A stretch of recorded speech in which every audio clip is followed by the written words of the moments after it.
Hello and welcome back, everybody, to another episode of the Back Lounge podcast. My name is Tank. I'm your host, and I'm a tour manager and guitar tech with over 16 years of experience in the touring music industry.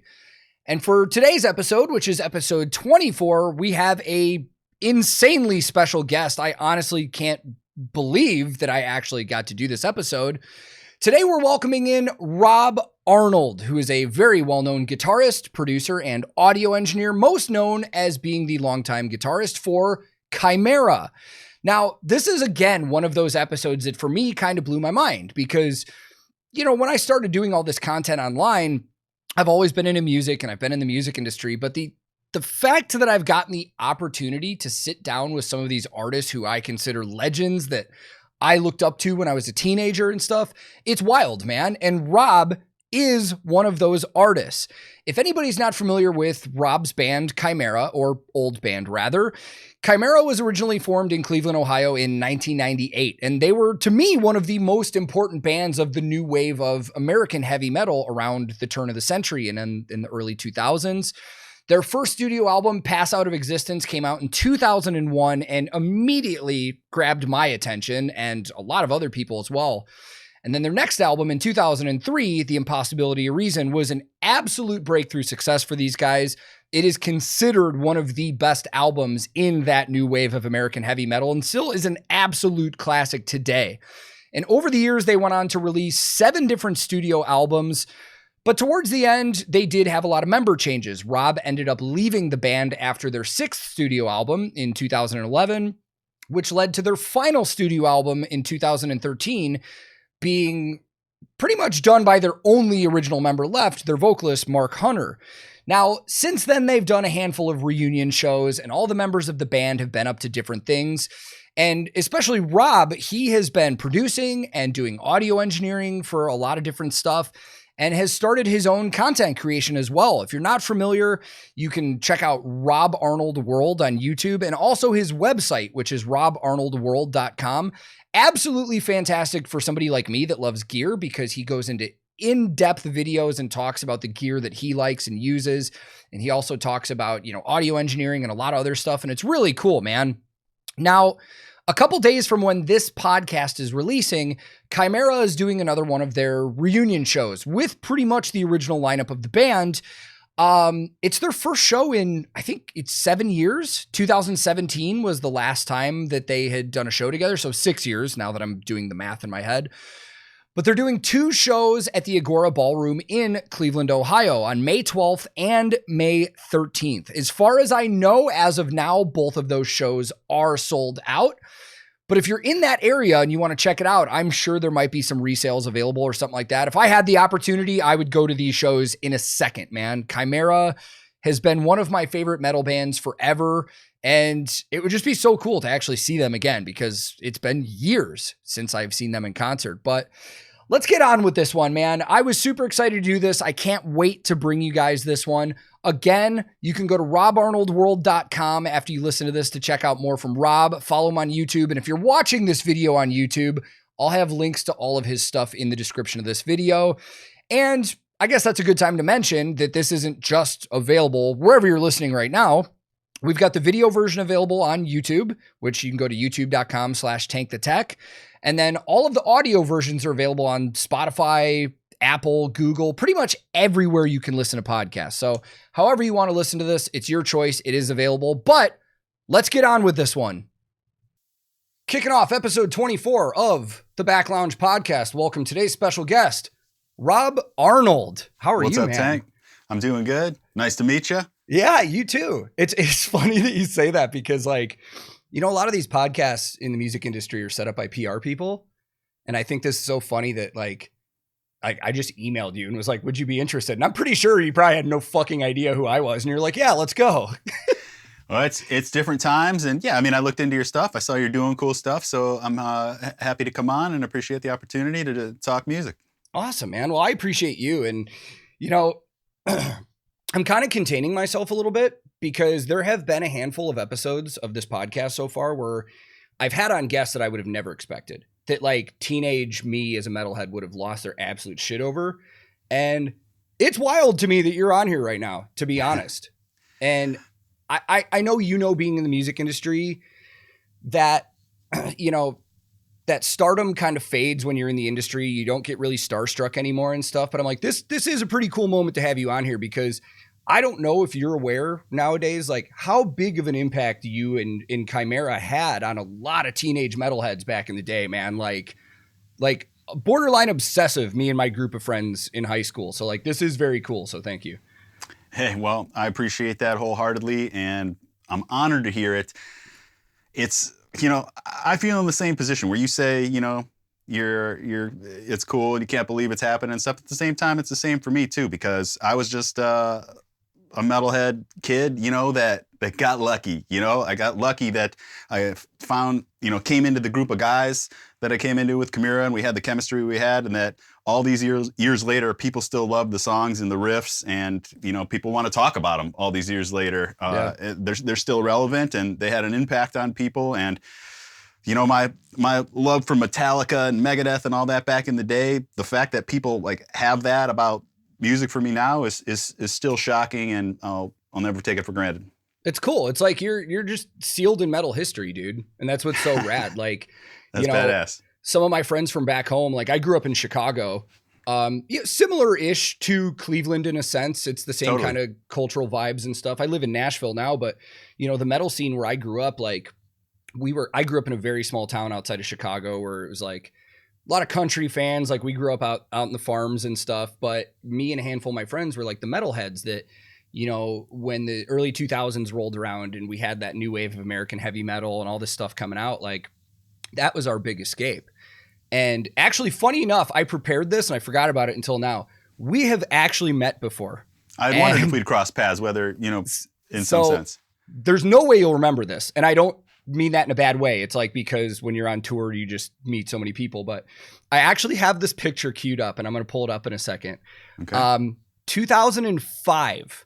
So 18 years ago, I was in college, and a group of my friends that we hadn't seen each other in a while, you guys were on tour at the time with Behemoth, and you guys came through the Chicago area and were like, we're going to this gig. And it was right when Self-Titled had came out. So Tally was drumming. Probably Blackest of the Black tour. Yes, that was it. Danzig, maybe? No, it was just, I think it was a one-off. It was you guys, Behemoth, and a local opener. Okay. So after the show, knowing what I know now about the music industry and touring and etiquette, I would have never done this. But after the show, one of my friends was like, bro, let's just go sneak backstage and see if we can meet some of the guys. And we went around the venue and jumped a fence, and we're just hanging out, and you and Tally were outside after the show and stuff. And for anybody that's watching on YouTube, I'm going to throw this picture up real quick. That is me on the far left. And then obviously, our friends and stuff like that. But that to me is so funny that back then in 2005, me just being a fan and sneaking backstage and stuff like that. It's like, we were that close to each other, and now we're here talking. And it's just, it's full circle. This whole, with the way technology has gone with the music industry and social media and all this stuff, everything is just so full circle now. It's nuts. Totally. So that's awesome.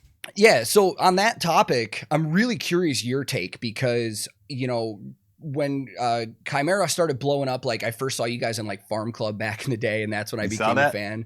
Cool. And then that era between 2001 and 2005 was just so big for you guys. Mm-hmm. But so much has changed. Like what is your take on like how touring in the music industry was back then versus now? Because this was like pre-social media back then, barely any at all, and like cell phones weren't as technologically advanced as they are now. Like, what's your take on how much everything's changed? It's like, do you have a different approach on the music industry in general now? Well, because I'm no longer in the touring game, I can't speak specifically on that, but it seems like the biggest convenience that I think all the time is Uber. If Uber would have existed back in the days that we were touring, it would have made just getting around so much easier. Because we were a band that a lot of us for many years, we tried to go to the gym every day, whether it was to stay in shape or just to be able to take a shower. Sometimes I would do that. Like, if there was no shower at the venue, I'd just go with the guys to the gym just to be able to shower. So, but dude, to be like, however many of us, 4 to 6 of us, trying to call a cab company somewhere in, Tallahassee or whatever, just, but now with Uber, I mean, man, just getting around would have been so great. Having stuff delivered that you need, no need for runners as much anymore, all that kind of stuff. But in terms of being able to promote yourself and just share what happened that night with your fans, via pictures and stuff on Instagram or Facebook or whatever, I think that's really cool. Just everybody's so much closer to what's going on.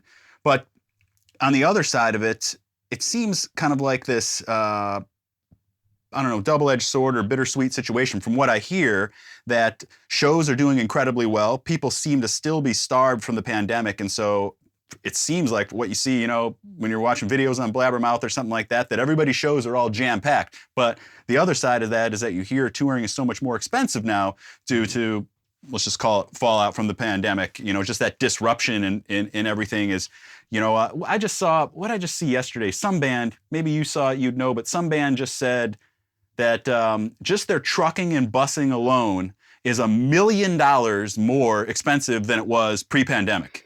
Yeah, I mean, if it's a big tour, that makes sense. Yeah. Yeah, so that's just incredible,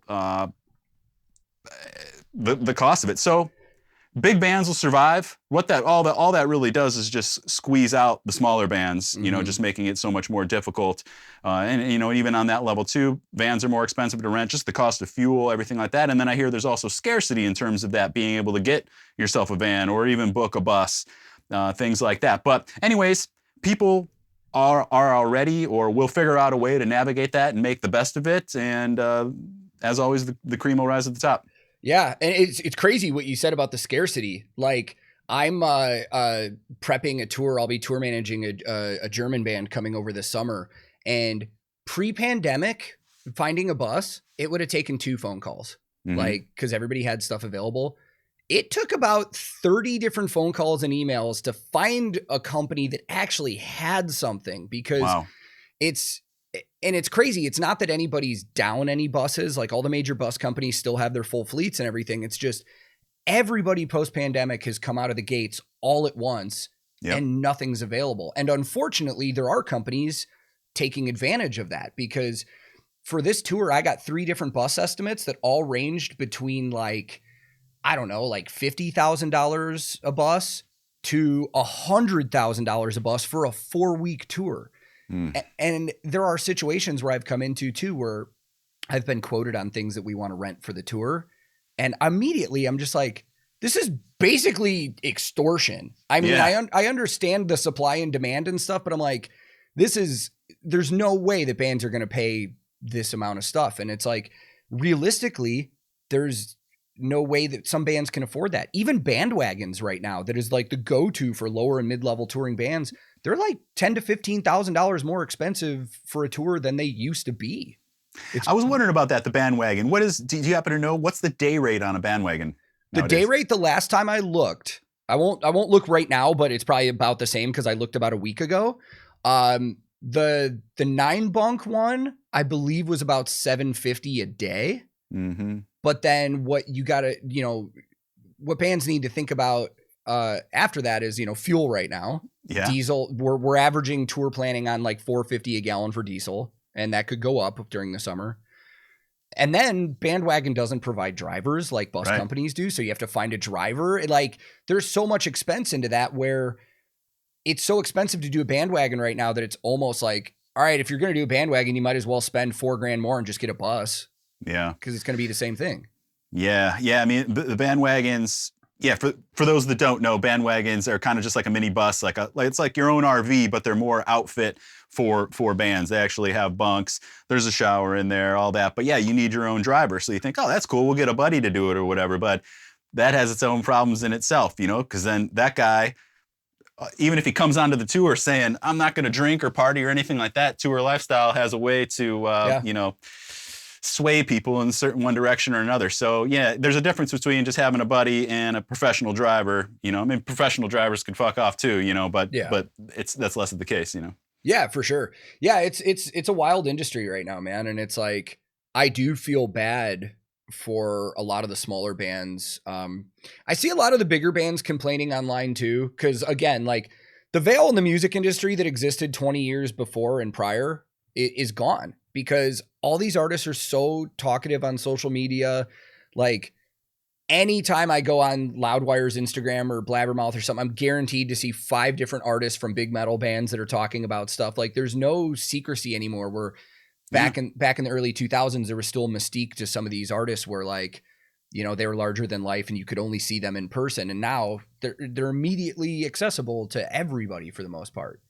And no matter what, we sound like old guys talking about that, because today's generation doesn't know any different. You know, we could talk all day about how cool it was to open up the CD and see the booklet and the artwork and stuff, and how that's gone and everything like that. But people today, my daughter, she's 11, yeah, and she just got her first CD, a Taylor Swift CD, and you know, I'm just looking through it with her, like, oh, this is cool. She had never even experienced anything like that. I'm just like, wow, you know, because that's what it was about back in the day. And the fact that you had that piece of music and you didn't have access to a million other things if you didn't like it, you still listened to it because it was, you know, something that you spent your money on, and it's all you had at that time or whatever. But it seems like that, you know, it's just the whole music thing is just going in these phases. But back before the 2000s, there was all the big record deals and you could do it all that. And then that started going away as time's going on. Social media was creeping in, things were changing, and now it's fully taken over in that. And it's just a different ball game now.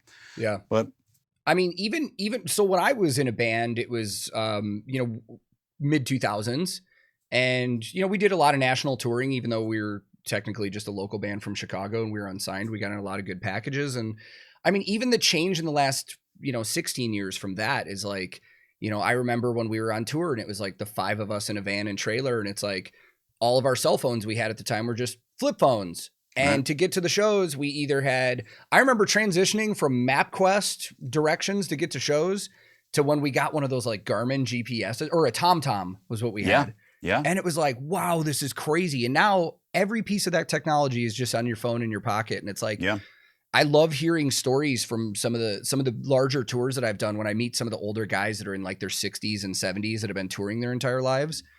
Like when they tell me about like how it was in the 80s, where they're like, yeah, man, you know, there were weeks where we didn't call home, and, you know, if we did, we just stopped at a truck stop and everybody lined up at the payphone. Like, we didn't have computers and stuff. And it's fun to think about that old school touring. But like you said, we probably sound like just old dudes now, because even from now to back in the mid 2000s is just such a large difference. It's insane. Dude, 2 things that came to mind, you know, to piggyback on that about advantages of today, things that you could utilize during touring. I mentioned the Uber thing. The other thing, obviously, GPS. How huge is that? I mean, Andel's our drummer. He was the what's the word I'm trying to think of? I don't know, but the map guy. And, you know, I could picture him at night with a huge Rand McNally, like, you know, atlas, you know, and like truck stop directory and stuff like that, routing us out how we were going to go. And I mean, it's just incredible. You know, what GPS, you know, take me to this venue. That's all you got to say now. And, you know, your phone will take you. And then just the other part, the internet and hotspots and stuff like that with the flip phone. I remember the first time that the technology became available to tether your computer to a Nextel phone. Do you remember Nextel with the chirping? Yeah. You know, and you could barely get enough internet somewhere to like send an email or something. But now, you know, you could just hook on to your phone, and you know, it's as fast as anything. It's crazy. It's funny. It's funny that you brought up Nextel, because recently on my Twitch stream, you know, I was telling a lot of my viewers, the majority of my viewers are European, which I find kind of interesting. I was explaining to them that, you know, I lined up this podcast with you, and there were some people that weren't familiar with Chimaira. So we watched your Dehumanizing Process DVD, which, you know, in my opinion, and I've said this many times, I think it's one of the best like behind the scenes music industry tour documentaries ever made. How awesome. Raw and open and real you guys were about everything. Like, so many artists want to appear larger than life and make it seem like they're ballers and everything's perfect and stuff like that. And the fact that DVD was like so real, you're like, damn, these are the real situations that bands face. But there was a scene where you guys were all beeping each other, and I paused and I was like, do all you guys know what those are? And a lot of the Europeans were like, no. And I had to explain to them what a Nextel was. And then just thinking about it, I was like, man, that was wild back in like 2003, 2004. Like, everybody I grew up with had a Nextel, and everybody you just anywhere you were, you just hear beep, beep, beep, beep. Yeah. Like, walkie-talkie like technology instead of having to make the phone call. That's cool. Yeah. Man. I forgot that we had that era. We would have had the Nextels, and that'd be in that DVD. I haven't watched that DVD in a long time, but and every time it's brought up, I say I got to check that out again, but just never do, But I mean, there are a lot of things that from that DVD that stuck with me, like that I remembered from when I was in a band, and like that DVD actually prepped me and a couple of my band members for like situations. Like a good example of that is when ARNOLD'S, your original drummer for Chimaira, when he left the band, and I saw the reactions of the band and how everybody took it. And I had the same situation in my band with our drummer, and I was very much how you reacted at first. Like it was almost like losing a brother. And I had a very gut emotional reaction, and I was very harsh about it. And, years later we can get over it and stuff like that. But that kind of stuff happens. And then how quickly you went through another drummer and then another drummer. And it's like, that's the thing that for me, looking at Chimaira as a fan from the outside, you guys have to be one of the most like, you guys face more like trials and tribulation than like a lot of other bands I've ever seen. Like it's insane, dude. Like, I don't know how you guys stayed together for so long just from the pure shit that was just thrown at you guys from every angle, not just touring and members, but like music industry, record stuff. Like we called it the Chimaira curse. There was a lot of bad things that happened, but I would find it hard to believe that other bands didn't face similar challenges. I mean, maybe we had our own challenges. I don't know, but hey, perseverance, the will to move on, and like I said earlier, we had a great chemistry, just all kind of being cut from the same cloth, and so we were able to push through most of those things. But in the end, we weren't able to weather the storm. Mm-hmm. I hear sometimes like, oh, I wish you guys could have, if you would have continued, you would have been in the ranks with today's Lamb of God or Killswitch and stuff, who are our peers back in our prime, and I happened to say to the guy, we just weren't able to weather that storm that so many bands face. Mm-hmm. I mean, how many of your favorite bands have broken up? Many. Exactly. Or how many of those bands have one original person left because it just wasn't working. And I mean, like you said, there are a lot of other bands that face a lot of other challenges as well. I don't think that was a unique thing to you guys, but I think the fact that you guys were so open about it in some of your DVDs and stuff was one of those things that was like, I think a lot of other bands wouldn't have been that open is what I was trying to say. Like it was wild to get a look at that, like from a behind the scenes perspective. We're fortunate. I'm so grateful that exists. Obviously, we didn't know what it would be at the time. It was just having the cameras around and that we became used to. And the director, Todd Bell, was a guy we went to high school with. And so we were just totally comfortable around him. And if he had any of his team around. And so he became a fly on the wall that you didn't even notice. And so we were just able to be ourselves and candid at all times. And again, it comes back to how I feel lucky that people were interested. How many people nowadays turn on the camera every single day and upload just their lives that people don't give a shit about? Yeah. So we were fortunate that people enjoyed seeing that. And our inspiration for that, again, not knowing what it would be, was just the same things from 20 years earlier, the Vulgar video, the Metallica documentaries and stuff. We just wanted that stuff for ourselves. And are fortunate that now we have something like that. And there's actually did you happen to see our Coming Alive documentary from the 2009 infection cycle? I didn't watch that one, but I've seen the one before that when you were doing the Resurrection. Yeah. The Resurrection. I really like that one. And then the Coming Alive one is, I would think, just a really more polished version of the dehumanizing process, 3.5 hours all around the world on tour, plus in the studio and all that. The unfortunate thing is that it's just not available anymore, and we don't know why. We really don't even have like a lane of communication with the labels to say, why isn't this available in stores? Why can't we put it on YouTube? Anything like that. So it's just unfortunate because that's really great. At the same time, when you hear polished, that could be a turnoff if you look at it in the way that how you talked about the dehumanizing process, that you thought it was so raw and stuff. So, but the Coming Alive documentary features that same thing. We're still the same people and are just as candid in that, but it has a much more polished look and stuff. And I'm really proud of that one, and I wish it did exist more. I'm sure. I mean, I got friends that are good at finding things on the internet. I'm sure I can get somebody to find that somewhere. You know? Maybe. Obviously I have copies and I've tried to upload it, but immediately gets blocked, you know, not just demonetized, blocked. Like no one will be able to view it, you know, dude. So. And that's a hard thing with content creation, you know, as well, that I'm sure you're aware of. And I want to talk to you about that, but really quick, going back to you guys doing those tour documentaries and stuff. What's crazy is that is a absolute full-time thing now. Like when you guys were putting out, you know, DVDs and Pantera and Metallica putting out, you know, special DVDs. Like I had DVDs from like Killswitch and Bullet and all, like I loved that stuff. Now 9 out of 10 tours on the road have a dedicated tour photographer and videographer that is filming all day long and then making like Instagram shorts for like a minute of like a recap of the day. So it's like, now it's so common to see just condensed versions of those, you know, or like, you know, when I was out on a recent tour, they had a videographer that it's like every 3 days they did like a 3-minute long recap of the 3 shows and behind the scenes and stuff like that. And it's like, that has become a permanent job in the music industry now. Yeah. Like, it's wild. That's cool.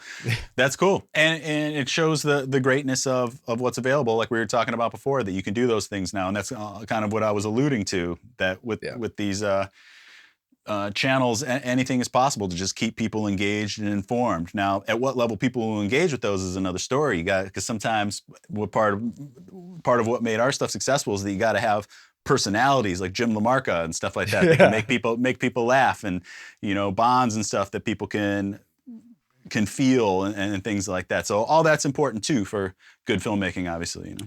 For sure. Yeah. And I mean, it's the same with content creation too, is like I watch before I even started doing YouTube and Twitch, because this was a pandemic thing for me. It's like I've known nothing but touring since I've been 18 years old.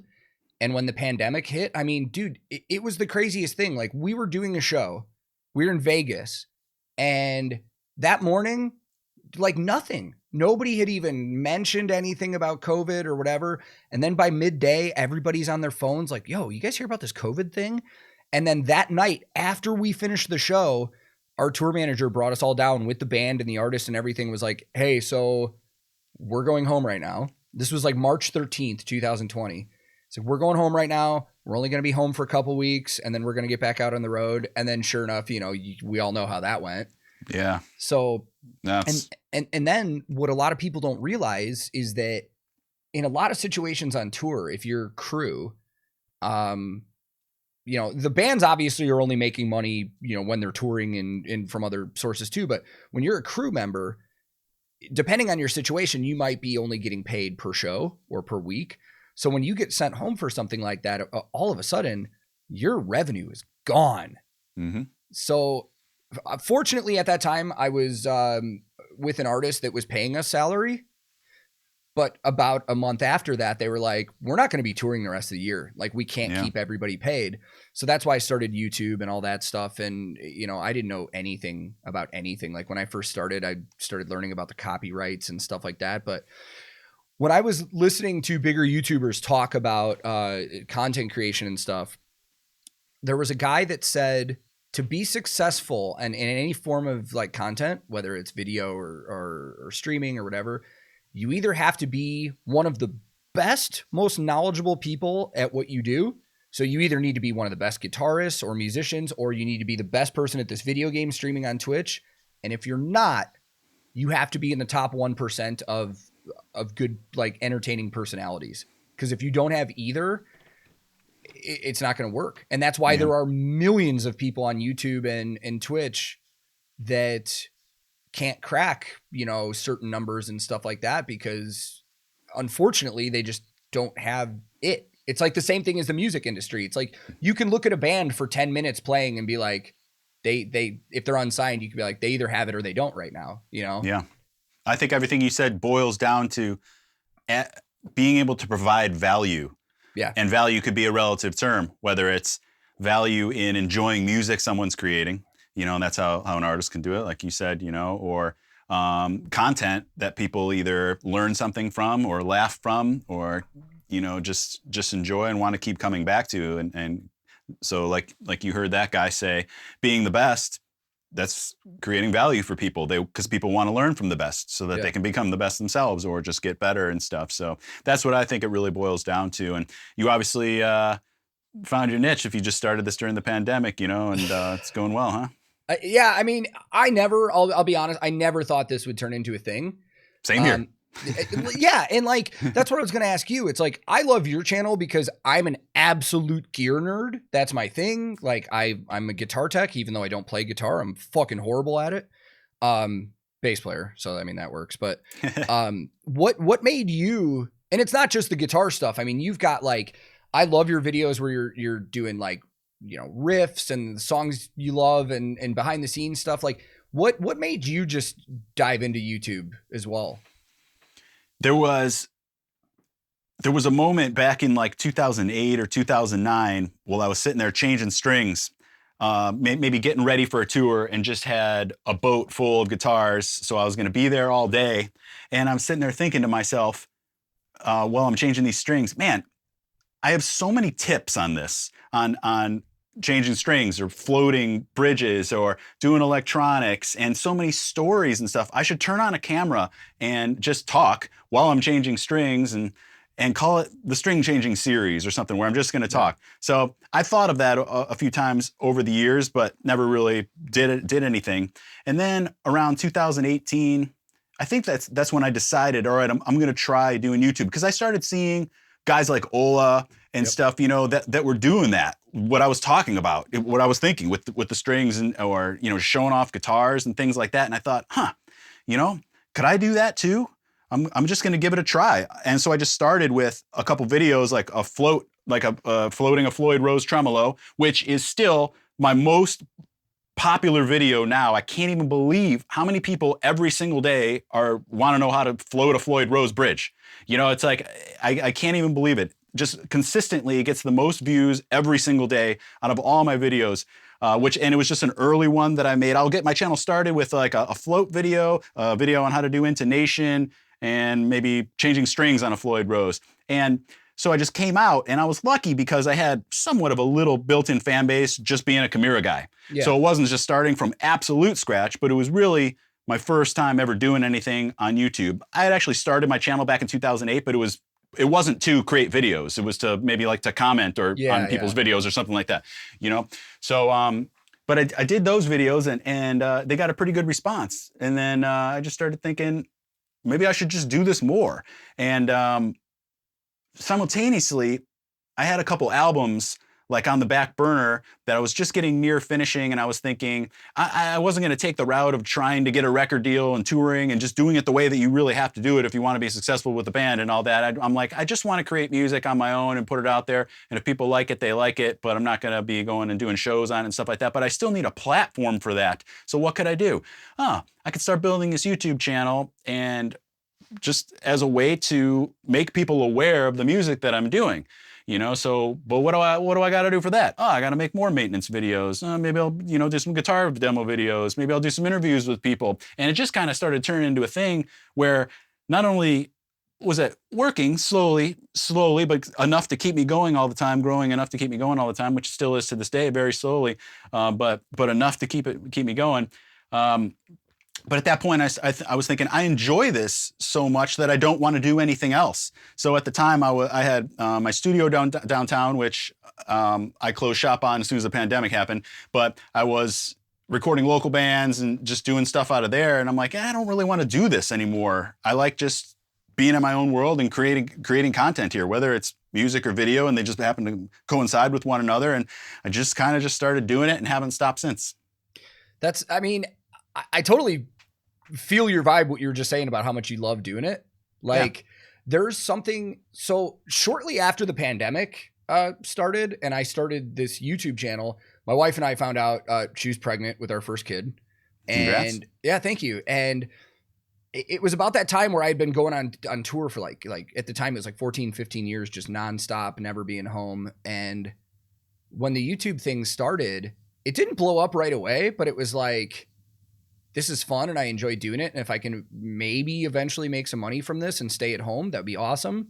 And by the time my daughter was born, Touring really wasn't coming back hard yet. It was still early 2021, but the YouTube was doing well enough where I kind of focused it in my head. It was like, this is what I'm going to do when I can't tour. Like, I am 100% just going to put all my time into content creation and just see what happens. Mm-hmm. And it slowly evolved over time. And I think most people on YouTube and Twitch and stuff need to do that. Because things, I mean, you see how fast trends and stuff go online, and then people get bored of stuff. Like, I first started off my channel doing music reactions, and I'll fully admit I did that because they were the popular thing on YouTube, and I was like, quick views, that's what it was going to be. But I also wanted to do something different because there's a million people doing music reactions to stuff they haven't heard. So when I do reactions, I actually, like, if I do live performances or music videos, I actually will pause the video and break down like what kind of gear they're using, if I'm familiar with it. And if I'm not familiar with it, I do that pop-up video style thing where I have like facts about the gear. Yeah, yeah. And that's fun, but I enjoy actually doing like industry stuff now. So like some of my most popular videos I've put out recently are like, what's the cost of a tour bus? And I actually took a quote that I got from a bus company, and I omitted their name, but I showed it on screen, broke down every little bit. And I was like, so for the fans, keep in mind, like, these are all the costs that a band is incurring when they're going on tour. And like, those are the kind of videos I love doing because I love breaking down that veil over the music industry, like how people shouldn't know certain things. Mm-hmm. I will say my one thing that I won't do is like air dirty laundry. I'm not going to name names of tour stories. I might tell a tour story, but I'm going to omit all the information and not tell who was involved because that's not my place. And I think there is a level of trust. Keep it tasteful. I like that. Yeah. There's a level of trust too with the artist you're working for. Like you need your artist to know that you're not going to go on YouTube and start telling everybody what's going on in their personal stuff. But the funny thing is I have gotten pushback from some industry people. I've gotten emails and DMs from artists, label people that are like, you cannot be talking about this. Like, you can't tell people how much or how merch fees work. And I was like, why not? let me say something about that real quick that I've thought. Okay. That's totally relatable. Because I've thought about all that too. Am I, pulling back the veil too much and revealing some certain things? I also want to know, before I say this, what was the interest level for something like what a tour bus costs? That video has at least over like 250,000 views. Wow. Okay. So yeah. I would have just, if you asked me plainly how popular I thought a video like that would be, I would think that it'd be extremely niche, and the people that are interested would be very interested, but I doubt a lot of people would be interested. So that's great to hear that it was like that. But anyways, there's a scene in Goodfellas. Familiar with Goodfellas, right? Yeah. No, I'm sorry. Casino. Sorry, Casino. Okay. All right. So Casino, when Sam Rothstein, Robert De Niro, towards the end, everything, their whole thing is kind of breaking down, and he gets into TV. Now he's got the Sam Rothstein show, and he's on there and all this. And the guys back in New York or whatever, like, oh, tell him to be quiet. He can't be talking about this stuff. He can't be showing his face all the time. Just be quiet. All we want him to do is bring in the money and stay quiet and be behind the scenes and stuff like that. So I've thought to myself, and I even asked Mark Hunter, singer of Chimaira, this one time, am I being too much of a Sam Rothstein here, just by revealing too many secrets or talking about this stuff too much? But he's like, nah, it's okay. But I've thought that, what you're talking about, right? Because that veil has been removed. You kind of mentioned this early too, that the illusion of grandeur that a band has and how their untouchableness and all that is gone now because there's so many views into the lives of the entire music industry. Yeah. And it's like, you've got artists that are on TikTok and Instagram reels, like posting every 2 hours about what's going on tour and stuff like that. We've got bands posting stuff about, merch fees are the huge hot topic right now that everybody loves to complain about. But none of these bands are actually telling people how it works and why they exist. So again, I did another video on merch fees because when I first started, I was a merchandise manager for 7, 8 years for like arena and stadium level bands. So I've done more settlements and accounting balances than I could ever count. And I just did a quick video where I explained why the merch fee exists, why they need to pay it. And the crazy thing is, while I don't necessarily agree with merch fees in a lot of situations, if it's an arena show where the merchandise manager is counting in and then the venue's selling everything because they need like 5 stands, obviously one person can't do that themselves and you need to pay the people for their work. But if you're walking into a club and the club production manager is just like, there's your corner, and it's, you know, they don't do anything all night and then walk up and try and take 20%, that sucks. However, 99% of the time it's built into the show contract that the agents are signing for the bands, but none of the bands are telling their fans this. Like, there are bands that are going off on stage, like Alpha Wolf recently, and this is a very public thing, that's why I don't mind dropping their name. They put out their own video where their singer was on stage, like, telling fans, like, fuck this promoter and fuck this venue, like, don't buy anything from the bar tonight, go buy t-shirts from the bands because these scumbags are taking 20% from us and blah, blah, blah. And I'm like, yeah, that riles up the fans and that pisses off fans knowing that 20 cents out of every dollar they're spending is going to go to that venue. But then later in that video, their guitar player is like, yeah, so at the end of the night, of course we had to pay it because it was in our contract. And I don't know, in my head, I'm like, you can't get your fans riled up like that and then say it was in our contract. Yeah, you're probably in the corner because Live Nation and AEG are promoting all these shows and they have all the leverage. But at the end of the day, the agent signed the deal, you know, and it's unfortunate, but the deal is the deal. Yeah, it's certainly a touchy subject, and I'm kind of glad it's coming to light right now. I heard you talk a little bit about this on your podcast with Finn. Yeah. I don't know if that was on his channel or the Punk Rock MBA. I can't remember, but yeah. But anyways, my feelings on that is, I mean, of course, Chimaira had to bite the nail on that for many years, and I think it's an unfair old clause that needs to be reworked. Obviously, the Alpha Wolf thing, I mean, that was just ignorance, you know, to proclaim it from the stage like that and turn the fans on the venue and stuff like that, because it was in their contract or whatever. But here's one way I think to look at it. First of all, I 100% agree. If you're going into arena and they're selling for you and all that kind of stuff, then something like 20% is reasonable. Yeah. You know, they're taking care of it. If you weren't selling your merchandise, you wouldn't have the opportunity to make that money anyways. You say, oh, I could set it up outside or whatever. Well, you run risks there too without having a vendor license and all that kind of stuff. Yeah. So my solution is, there are exceptions on every level and it couldn't always work, but just to think about it logistically like this, what would it cost to rent the venue yourselves? You know, because sometimes you can just rent the house, okay? Mm-hmm. So just as an example, let's say that it's, I don't know, just some small club and it's $2,000 if anybody wanted to come in there and rent the club that night. All right, well then calculate that per square foot. And what area of merchandise are you going to be taking, you know, to sell your merchandise? All right, whatever. That's this many square feet times that dollar amount. All right, we'll give you $500 to be able to sell our merch tonight. Not 20% of our gross sales. You know, well, let's make it worth your while, and you let us do our thing without robbing us. You know, that's what I think the compromise is. I think a flat rate would work as long as the venues were realistic. Because my problem I see with that, like say a venue says, you know, flat rate, no percentage, $500. Well, if the band sells $20,000 of merch in that club, the venue is probably going to be like, "Oh shit, we should have charged a percentage." But if it's one of the opening bands that sells $1,000 in merch, that's like a 50% merch fee. Now, you'd have to get into, you know, you usually have, you know, 4 bands on a package or something. You'd figure out splitting that fee and stuff like that. And, you know, one of the other things I've seen a lot of fans say is just go outside, like you just brought up. Well, the problem is, like, people aren't really necessarily thinking that through because, like you said, in a lot of cities, you need a vendor permit to do stuff like that. Mm-hmm. And then you're opening yourself to risks that you don't have in the venue. There's no security outside. Right. Dude, if you're in a band, do you want your merch guy out on a sidewalk by themselves with a pocket full of cash and all your merchandise? Dude, it's like that I wouldn't, if I was still a merch guy, I wouldn't want to do that. Like, of course you want to be in the venue. And even more obvious, what about if it's not a nice day? If it's raining or snowing?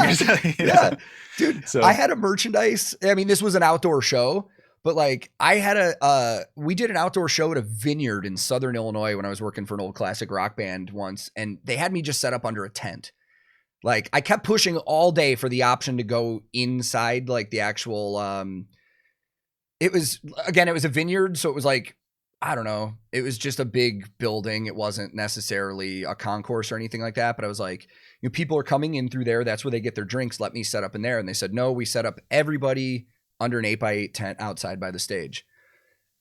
Later that night, halfway through the set, we had a supercell come through that produced a tornado that was a mile away.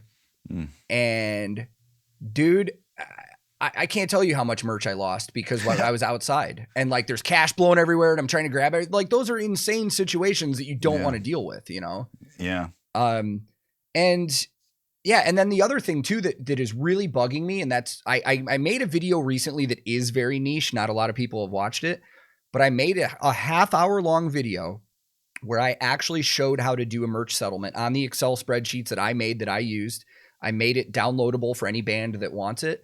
Because more oftentimes than not, when I see bands complain on Twitter about merchandise fees and they actually show their settlement sheet to be like, this is what the venue's taken from us. I was like, you did it wrong. Like there are bands that are on tour that if they don't have a merchandise manager and they're doing it themselves, they need to know how to do that. And a lot of them don't. Like I see settlement sheets and just looking at it, I was like, wow, they didn't take tax out of the gross total that they paid the fee on. Like they're paying more money than they need to. And then they're complaining about it. And I was like, complaining's fine, but like, at least know how to do it. Like if you're in a band that doesn't have a crew, you need to know how to do all of those things. Exactly. I mean, most band guys just want to play music, get drunk and get girls and don't have to worry about accounting post show and stuff like that. But if you don't have strong and proper management and agents and stuff like that can deal with those things for you, then somebody needs to have the wherewithal to be able to take care of that stuff just to protect your assets if you care about it enough. Yeah. But one more thing about that is that this Alpha Wolf or any, just as them as an example or whatever, where's the muscle of their management?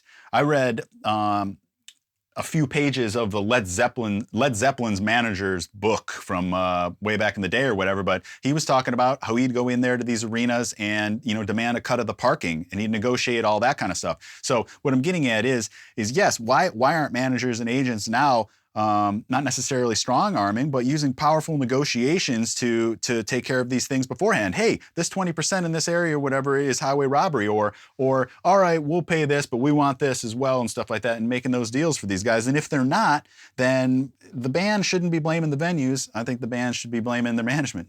I think it would change really quick for agents because agents don't necessarily have the incentive to fight for something like that. And this is nothing against booking agents out there. This is just my take and the reality of the situation. Agents are making a percentage of the shows that they're booking. Right. They're not getting a percentage of that merch. Right. But I'll tell you right now, if a band told one of their agents, hey, every time you get us out of a 20% merch fee or something like that, we'll give you like a $250 bonus. I guarantee you that agent would start fighting to get those fees out right away. And that's, You're right. Incentive. Yeah. And again, going back to where we are with the music industry now, the bands are kind of in a corner and so are the agents. Cause I'm friends with a couple agents that have admitted to me, they're like, Live Nation runs the US music scene so hard right now that if you try and fight with one of them, you're going to get blacklisted at all of them. And it sucks. So yeah. I have Finn asked me, he was like, what's your solution? I was like, I don't have one. I don't, cause I think that this is way more nuanced than it seems. There is no quick, easy fix, but it is still important. Like I've had people ask me, they're like, so should I not buy merch at shows? Should I just get it from the band's website? I was like, I still buy merch at shows because you got to think that merchandise at the show helps that band while they're on the road. They need that cash to survive on the road. And I always recommend buying merch on the road, to help those bands. But, I do also want fans to be aware of how that works. It's like, just know that if you spend $50 in merch, $10 of that is going to the venue. Yeah. You're not helping the band by not buying merch. Exactly. So even, everybody, the thing about the music industry is that no matter what, everybody's taking a piece of the pie, and the band gets the last slice. Yep. So yeah, that's just how it is. Dude, the unfortunate situation, and I'm sure, I mean, you know more than I do about band income, because my band never got to the size that we were making like tons and tons of money. That's why I quit being in a band. I was tired of being broke all the time. I've worked for bands where I know after a tour, I made more money as a crew person because they had to pay me, you know, show pay. Mm-hmm. I went home with more money than the band members did, because whatever income they made after everybody took their cut, then they got a split between 4 or 5 members. And that's super unfortunate. It is, really but it's very happened to us for sure as well, you know, but I believe too that it's all part of the process, you know, being able to cross that threshold where stuff like that doesn't happen anymore is an achievement, another step, another, you know, level of the mountain and stuff. So, hey, sometimes, you know, it's the sweat equity that we all have as young musicians, until we can turn the business into something profitable, if that can even ever happen. Yeah. You know? Yeah. So before I want to talk about the upcoming Chimaira shows, but I also want to talk about what you've been up to musically, because in December you put out your album, Magnitude, right? Yep. Dude, absolutely fantastic, by the way. I love thanks. it. But I wanted to talk about that for a minute, because I'm a huge fan of instrumental music a lot. Probably one of the reasons I loved like Implements of Destruction on, you know, The Impossibility. But with a lot of instrumental music nowadays, with a lot of bands that are hot right now, it's a lot of what I would call, for lack of a better word, like wankery. Like, it's a lot of crazy, you know, proggy guitar parts and stuff like that. Yep. And what I loved about Magnitude is that, I mean, it's very you. It does sound like it could be stuff that you wrote instrumentally for maybe Chimaira stuff and stuff like that. And I really enjoy listening to that. But I wanted to know the process behind that, because I think I saw a video on your YouTube. Did ARNOLD'S do the drumming on that? He did, yes. So I wrote all those songs right after I left Chimaira. I knew I wanted to put out an instrumental record, and so I wrote those songs back in probably 2012 and 13, and had ARNOLD'S come in while he was still healthy and record his drum tracks.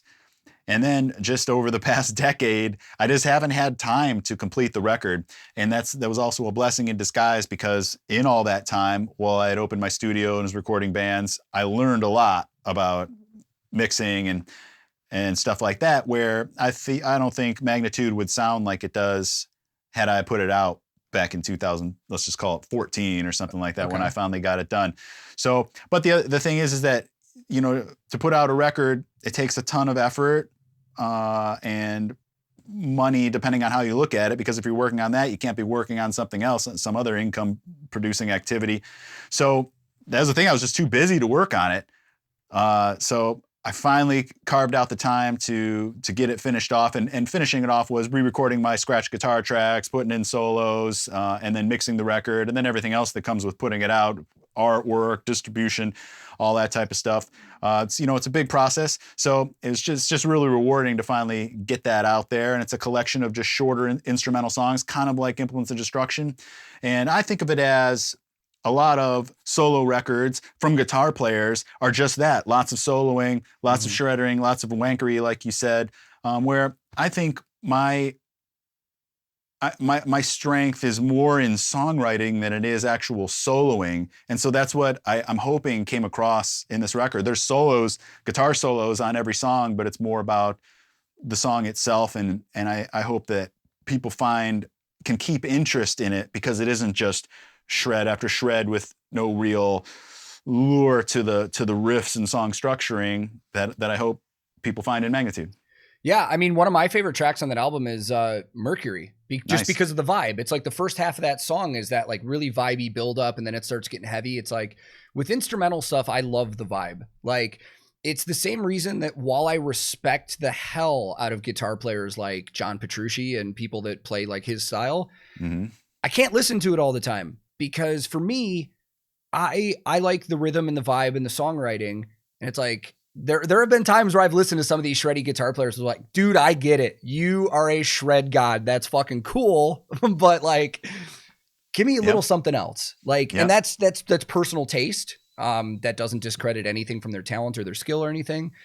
But I thought it was fantastic. And, I think you've already answered a question for me that I was going to ask, going into, for anybody that doesn't know, and I believe they're sold out. If they're not, correct me, but Chimaira is doing the 20th anniversary of the release of The Impossibility of Reason.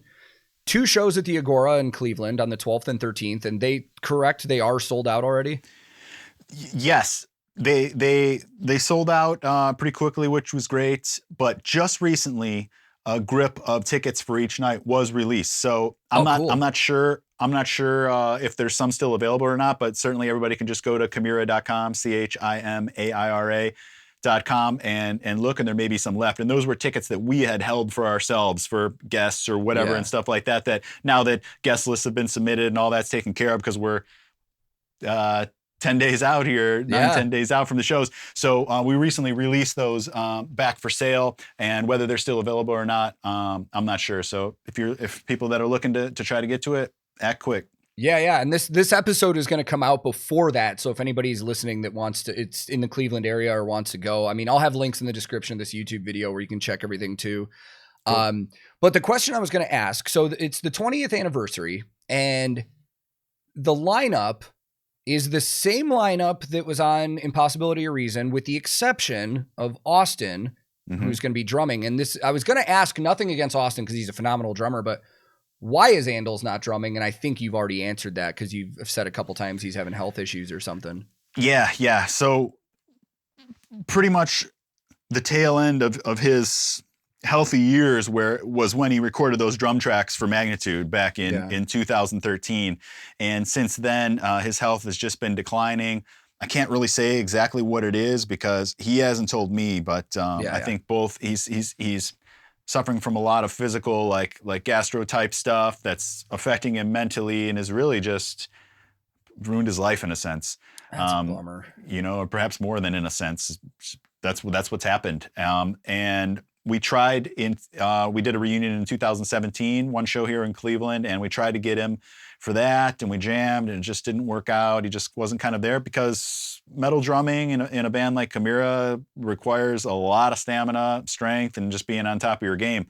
And unfortunately, his condition didn't allow him to be there. And so Austin stepped back in, who had taken his place when ARNOLD'S left the band back in 2011. And Austin has just been, he's a rock. He's the type of guy, you could throw anything at him, he'll be ready like that, and he plays perfectly every night. So he's been Chimaira's drummer literally since 2011. Yeah. And he always comes through for us.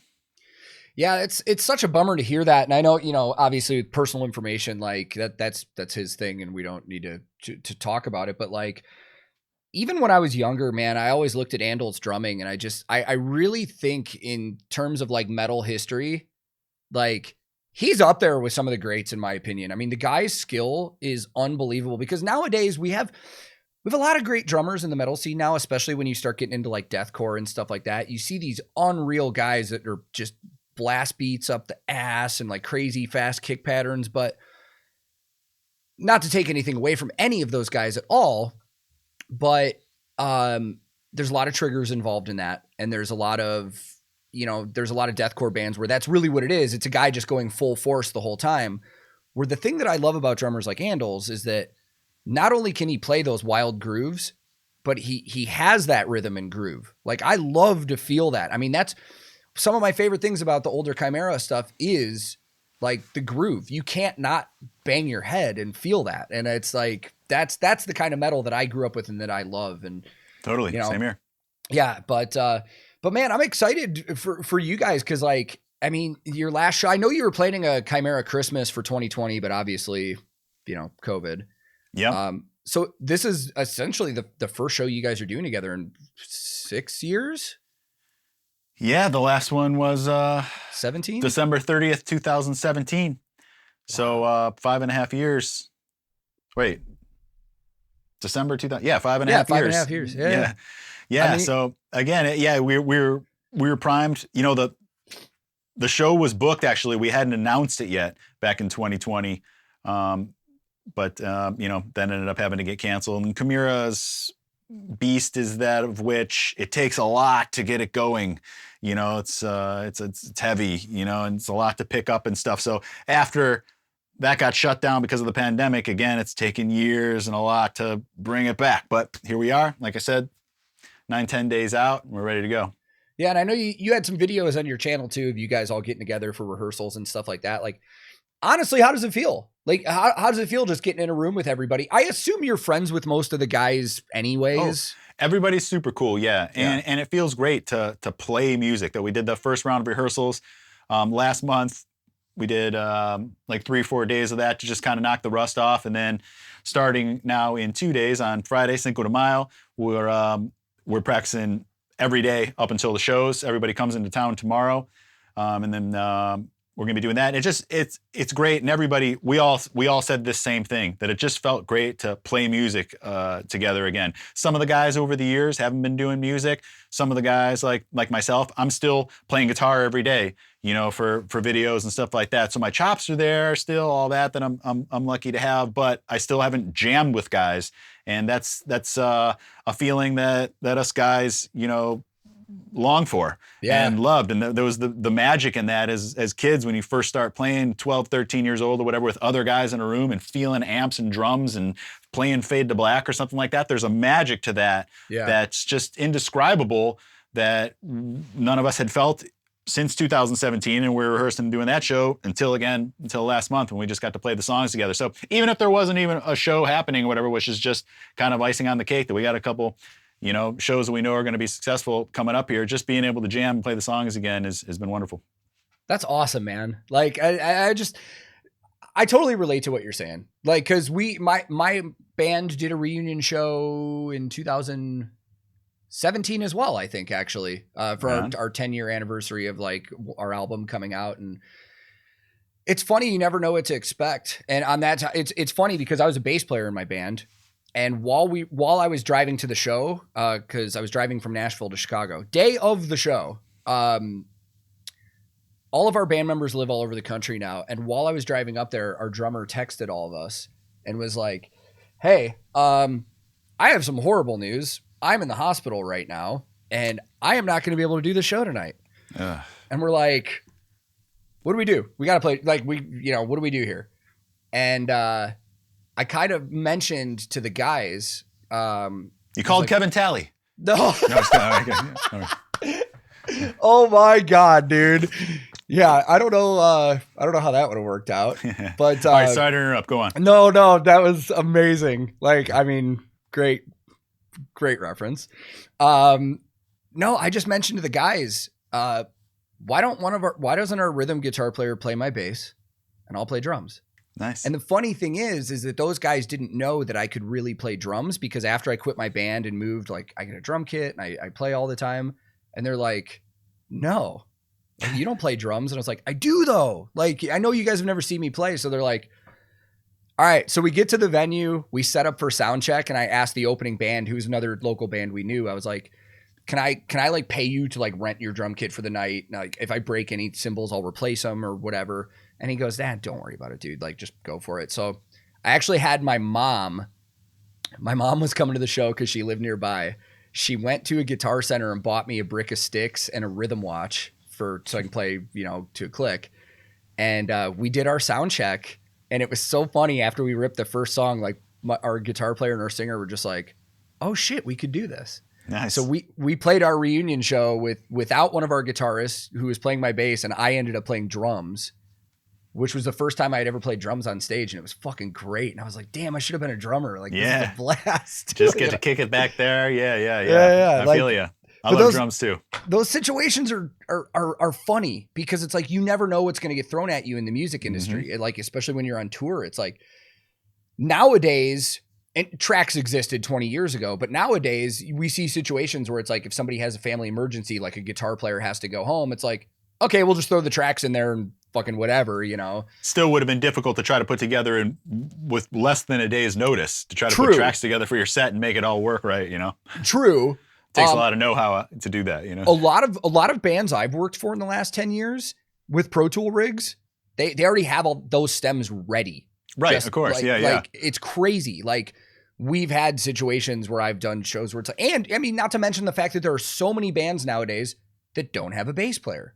That just a guitar player does all the bass tracking in the studio and then they just track it live. I mean, with all the reactions I'm doing and discovering music on YouTube, it's more and more common. It's like 1 out of every 3 bands I check out doesn't have a bass player. Weird. It's crazy. Powerwolf, a German power metal band. I don't know if you're familiar. Heard them. They don't have a bass player, but they do. It's really weird. Their rhythm guitar player is a bass player, and he plays bass in the studio for all their albums. But when they play live, they track all the bass and he plays rhythm guitar instead. And I'm like, that's such a wild thing. I was like, why don't you just add a rhythm guitar player or add a different bass player? And it's because they're like, we've had the same members for 15 years. The vibe and the chemistry is good, and we're not going to risk fucking that up. And I was like, all right. I mean, if tickets are still selling, hey, why mess it up, right? Oh yeah. I mean, fuck, it's crazy. Like the disconnect between the European music scene and the US music scene is so wild to me, because there are bands that sell out arenas in Europe regularly, like no problem, like 15 to 20,000 people. And then they come to the States and they play 1,000 cap clubs. Yeah. And there is kind of a flip situation to that with the US. Like, I think, and there's nothing against them. Like, I love the band, but like, I think Machine Head is like way bigger in Europe than they are in the US nowadays. Like, it's wild.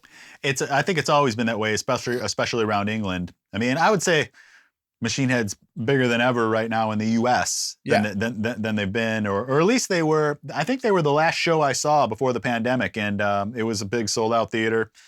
But yeah, coming up, I mean, they were always doing huge shows over in England and stuff. So I don't know if that's equaled out or not, but yeah, I totally know what you mean. Yeah, it's crazy. I mean, I actually met Rob recently, which was wild. He was randomly backstage at a show I was just on when we were in San Francisco. And I heard his voice because he's got a very recognizable voice. Yeah. I was in Guitar World working on guitars, and I was like, kind of like peeked around the corner, and I was like, oh shit. And you know, he like you guys, Machine Head is another band that I grew up on and love. And before our show during changeover, he just happened to walk over to my Guitar World and said hi and was talking to me about all the gear we were using. And it was funny because I was like, he was asking about all of our different gear. And what was so funny to me is he goes, where are the amps? And I was like, oh, these guys just play Kempers. He's like, so there's no amps on stage? I was like, no. And he goes, well, how do they change all their effects in the pedal board? And I was like, we program it in MIDI. And he's like, so everything just changes by itself? And I was like, surely you know this. I'm like, surely you're up to speed with this, right? Like, yeah, bands have been doing this for a while. I would think he'd be aware of that. And I mean, I have mixed opinions on that. I mean, there's obviously the beauty in that convenience, the peace of mind of, you know, as long as the rig doesn't go down, not worrying about messing up. But at the same time, and here's the old guy again, what would Dimebag say to that? You know, I mean, fuck that shit. That's what Dimebag would say, you know? I will say, I mean, you strike me as we see heads in the back. You strike me as an absolute analog tube head for life. Like, yeah, you're ripping full cabs on stage, I assume. Yeah. I was so dead set against digital. Like, all my knowledge is it was with tube amps and the pedal boards and stuff. So with the artists I was working for, when they told me they were going to switch, they're like, next year we're using Axe effects for everything. And we're going to program all the guitar changes, all the pedal board changes, everything, so that the guitar players can move around. They don't need to be by their boards. Cause I was working for a country band at the time. And there was times where, because they had a huge set and they're moving around, I'd have to crawl out on stage and like hit effects pedals for them because they couldn't be there because they were like up on a set or something. So when they told me we were switching to digital, my first gut initial reaction was, fuck that. Like, I don't want to, I think I was kind of scared about learning something completely new that I had no knowledge about at all. But also there was a part of my brain that was like, it takes away from the feel and the show, and it's just not fucking live anymore. And I realize now that it's kind of stupid to say that because it's still live. It is digital. Yeah. But I will say, when we switched as a guitar tech, it made my life 100 fucking times easier. I will say that. I believe it. And for the record, I have absolutely nothing against the digital world. I'm interested. I love all the technology that exists and stuff like that. But the bottom line for me, and this is just totally me personally, is that I have never once seen a live band that was running all digital stuff and said, "Whoa, that guitar tone is sick." The guitars sound good and they all work within the mix and all that, but nothing has shredded my face off like if you went and saw Angus Young or Slash or something like that, where their guitars are screaming through it. And perhaps I'm being presumptuous thinking that even nowadays a guitarist like Slash isn't utilizing the new technology, but you want to believe that he's playing through Marshall stacks and stuff, you know? So, but that's what the difference for me is. I've never heard a guitar tone scream through the PA with a fully like electronic, you know, or digital rig and stuff. Again, nothing against them, but that's. Well, I will say, just from my experience with them in the last 10 years, it's changed a ton, because when you went from like something like the Axe FX2, that when the 3 came out, the processing power on it jumped up by like 8 times. There's a noticeable difference in the tones. Like 10 years ago, I would be able to listen to something and tell you like what amp it was, or if it was digital, you could hear a clear difference. It's getting harder now because the processing power is there now, which, you know, I find cool. But I totally get what you're saying. Like, there's something also about once you go to digital, first of all, you could plug it into an amplifier and have an amplifier in the room with you or on stage or whatever, but most people don't. They run it through their in-ears. And that room and stage noise is just gone. Like, there's something I love about like when we used to jam with our band, it's like everybody's amps just set up in the room, just blaring at each other, you know? There's something cool about that. And, you know, all the people I've worked with on the road that have used digital have never had cabs on stage. And I will say it makes for a nice quiet stage when you're working. Right. But yeah, there's something just different about it. I don't dislike it, but there's something different about it for sure.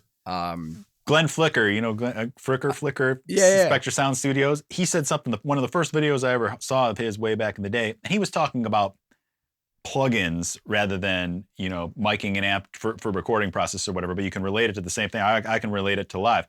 And it's improved vastly since then. And I use digital plugins all the time, you know, primarily, I'd say. 99% of the time nowadays. So I'm not talking shit on him or anything. I love him and everything. But one thing he said that stuck with me that I totally agreed with is that he said that a digital sound is canned compared to the real thing. There's a can of tuna, which I love, and then there's fresh tuna, you know, seared and presented in a nice restaurant and stuff like that. And that difference, it's the same thing. It's tuna and stuff, and you can eat them both. I'll eat them both. But that's how I feel about it, that it's slightly more of a canned sound than the real pureness. That's actually a good analogy. Yeah. I actually really enjoy that. Yeah. Well, dude, we've been on here for a little over an hour now, and you know, I want to wrap this up and let you get back to your day and stuff like that. But just as a reminder to people that are listening, if you are interested in going to see Chimaira at the Agora on the 12th and 13th, there may still be tickets available. You can go to chimaira.com or check the links in this YouTube video. Rob, before I let you go, one thing I always like to ask people on here, just because it's straight from your mouth. For people that are interested in supporting your music that you're doing now and stuff like that, what are the best things that you would recommend they could do to support you, whether it's financial or not? Well, first, robarnoldworld.com has links to everything I've got going on. I've got an awesome Patreon community, you know, that comes with perks like seeing videos earlier, a ton of guitar tabs and stuff, but it's got an awesome community vibe. Everybody in there, you know, I just have you know, anybody that reaches out to me in there, I have you know, what I consider to be a personal relationship with, conversations, any question they have or anything they want to talk about and stuff. So it's just a good, tight-knit kind of community vibe. And that also, you know, helps me with my living. So So that's something I got going on there. But with all the socials and my YouTube and everything like that, everybody can find me just at Rob Arnold World for everything: Instagram, YouTube, Facebook, Twitter, all that kind of stuff. And it all just kind of leads back to my YouTube or my website. I've got a store as well on my website with guitar DVD, links to music, Magnitude, or my Elite project. You can learn more about Chimaira, all that kind of stuff. So just Rob Arnold World. No matter Awesome. what, type it in, you'll find all my stuff. Sick. Well, I appreciate it, man. This was super awesome to just sit and talk with you, man. I really appreciate you taking the time to do this. Hey, cheers, and I appreciate you having me. It's been fun, and again, congratulations on your success and Thank you. all that's to come. I'm sure you're not stopping here. No, but I mean, I'm getting back on tour too, and if I ever roll through the Cleveland area or something, I'll hit you up because I'd love to have you out at a show if you want to hang. If it's something that interests you, that'd be super cool too. Cool. Who are you allowed to say who you're going out with, or? Yeah, this summer I'm tour managing Electric Callboy, another German band. Electric Cowboy. One last thing. Have you ever heard of, I'm sure you have now, I'm just brand new to it, but you ever heard of the Master Tour app? Oh, yeah. Yeah. Dude, that's how I use it. We just started using it. Man, is that great? That's another thing. We're like, dude, if we had this back in the day, my gosh. It's just a great organizational thing to keep everybody just right in your phone, from where fantastic. The hotels are to who's on the guest list, all that. I recommend it. Yeah, dude, it's the best. Like, that's what I think for about 10 years now, every tour I've been on has been using that for It's been around that long? Wow, I didn't even know that. Okay, yeah. Like I said, I just became aware of it last week. So. Yeah, it's sick. We went from the old days where like the old school tour managers would actually make you physical tour books ahead of time. And now it's just everything's in your phone. It's great. Every tour manager had the little, I don't know if you remember what it was, the Canon or something, IP90, that little printer, that worked half the time. Now it's up to the 210. I've got one right here. Oh, you do? Yeah, all right. Yeah, so yeah. Oh, times are changing for the better. We'll leave it at that. Nice. Well, I appreciate you again, man. Thank you very much for joining us on here, and hopefully I'll talk to you again soon. Okay, thanks, Tank.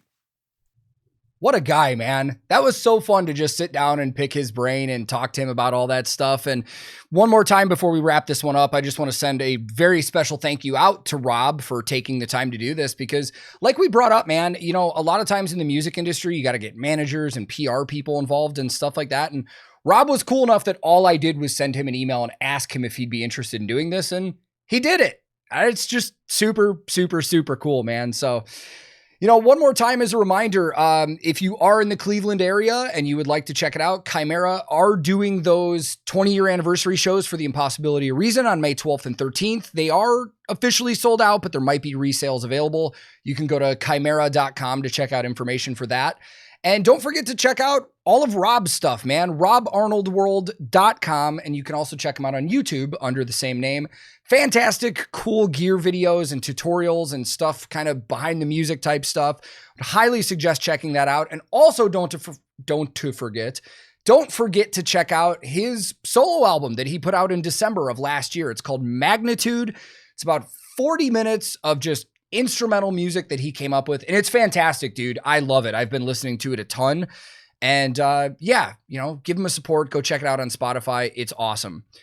But thank you to everybody that took the time to listen to this one, because I know that there are millions of podcasts out there and it's honestly hard to do this stuff because we never know how it's going to go. So just so you guys know, I appreciate every single one of you for taking the time to listen. And we've still got stuff we're lining up for the future, man. I know I've had a lot of stuff going on at home and I'm prepping for a tour this summer. So these episodes have come a little slower lately, but I'm starting to get a lot more stuff scheduled. We're going to get going harder on these. And if you would like to support the content in any way, I got a lot of different ways that you can do so. I mean, you can join us on Twitch when we stream and subscribe there. You can just watch videos on YouTube. And I also do have Patreon, and you can visit at patreon.com/TankTheTech. There are a couple different tiers that you can subscribe to. A lot of it both tiers get you my podcast and my videos at least a couple days early from when they actually release if you want to see stuff early. We also have other perks too, where you can get into our private Discord channel that's just patrons and, we can talk and chat there and stuff. But that's a great way to help out this content specifically if you would like to, but just know that it's not expected, man. I just appreciate all of you taking the time to watch this. But until next time, that's going to do it for me on the Back Lounge podcast. Thank you so very much. Wherever you are in the world, be safe, be kind to each other. I love you all, and I will be back very soon with another episode of the podcast.